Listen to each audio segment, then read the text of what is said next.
గౌరవనీయులు సభాధ్యక్షులు మా సోదరుడు విద్యాసారణ గారికి ఈరోజు వారి కొడుకు పాపం కొత్త గెలిచిన ఎమ్మెల్యే ప్రభుత్వం ఎట్లా ఉంటుందో చూస్తామంటే కొత్త ఎమ్మెల్యే కూడా రోడ్ల మీద తీసుకొచ్చిన పరిస్థితి కాంగ్రెస్ ప్రభుత్వం ఉంది.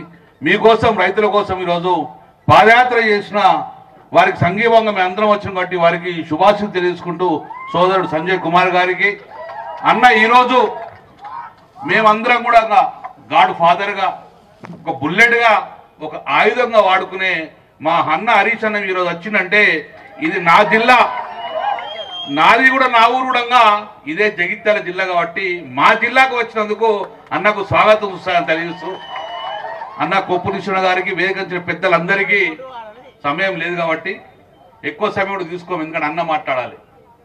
20 సంవత్సరాలే ఎమ్మెల్యేగా ఉన్నా, 4 టర్న్లు గెలిచిన, రాజశేఖర రెడ్డి ముఖ్యమంత్రిగా నుంచి గెలుచుకుంటూ వచ్చినాం. కేసీఆర్ గారు ముఖ్యమంత్రిలో కేసీఆర్ గారి మంత్రిగా పనిచేస్తాం. 20 సంవత్సరాలు కూడా అసెంబ్లీకి పోతే ఒక భయముతోటి భక్తితోటి పోతాం, ప్రజలకు ఏం సమాధానం చెప్పాలని చెప్పి భయంతో పోతాం. రాజశేఖరుడు ముఖ్యమంత్రి ఉన్నా కూడా ప్రతిపక్షాలకు విలువిచ్చేవారు. కేసీఆర్ గారు ముఖ్యమంత్రి ఉన్నప్పుడు మేమందరం ఒక ప్రిపేర్ అయిపోదాం. మా సివిల్ సప్లై శాఖ ఇక్కడ రైతు రోడ్డు మీదకి వస్తాడా, గన్నిబాకి తక్కువ ఉందా, ఏం కొనుగోలు జరుగుతుందా లేదని చెప్పి మేము భయముతో పనిచేసినాం. కొనుగోలు వస్తుందంటే నేను హరీష్ అని కూర్చొని 4 నెలల ముందు ఎన్ని సంచులు కావాలి, ఎన్ని పైసలు కావాలి, గీ పని చేసుకుంటా అసెంబ్లీ నడిపించేటోళ్ళు. కానీ ఈరోజు అసెంబ్లీలో ఏం జరుగుతుంది? అసెంబ్లీలో ఏం జరుగుతుంది? ఎక్కువ తక్కువ మాట్లాడితే పండబెట్టి తొక్కుతా అంటాడు, బాగా గట్టిగా మాట్లాడితే మెడలకు పేగులు తెచ్చుకుంటా అంటాడు. ఇక ముఖ్యమంత్రికి అట్లా మాట్లాడుతుండు, మేము భయపడ్డాం. ఇటు నుంచి ఇంకో మంత్రి బాంబులు ఎత్తా అంటాడు. గిరి చర్చ జరుగుతుంది, మనకి ఏదా బాంబులు ఎత్తామలేదు రోజు మనం బాంబులు వేసినాక బతారే వీళ్ళు. కాబట్టి ఈ చర్చ ఇప్పుడు జరుగుతుంది. ఈరోజు సోదరులారా బాధపడుతున్నాం.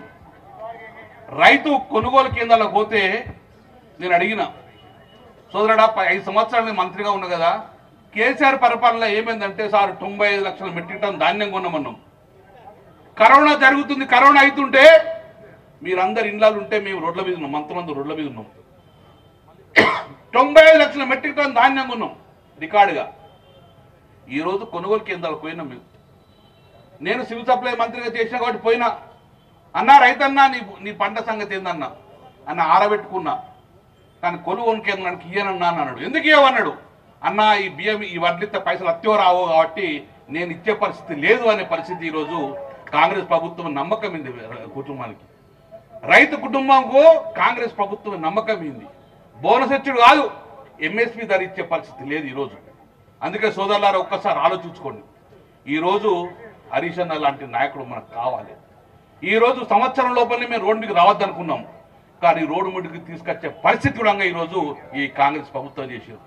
ఒక్కటి మాత్రం చెప్పగలుగుతాం, సోదరులారా తెలంగాణ తెచ్చింది మా బాధ్యతనే, తెలంగాణ కాపాడుకునే బాధ్యత కూడా టీఆర్ఎస్ పార్టీకి ఉంటుంది, కానీ వేరే పార్టీకి ఉండదు. వీళ్ళు వచ్చిపోయేటోళ్ళే, కానీ తెలంగాణ గడ్డ మీద ఉండేది ఒక బీఆర్ఎస్ పార్టీ మాత్రం ఉంటుంది.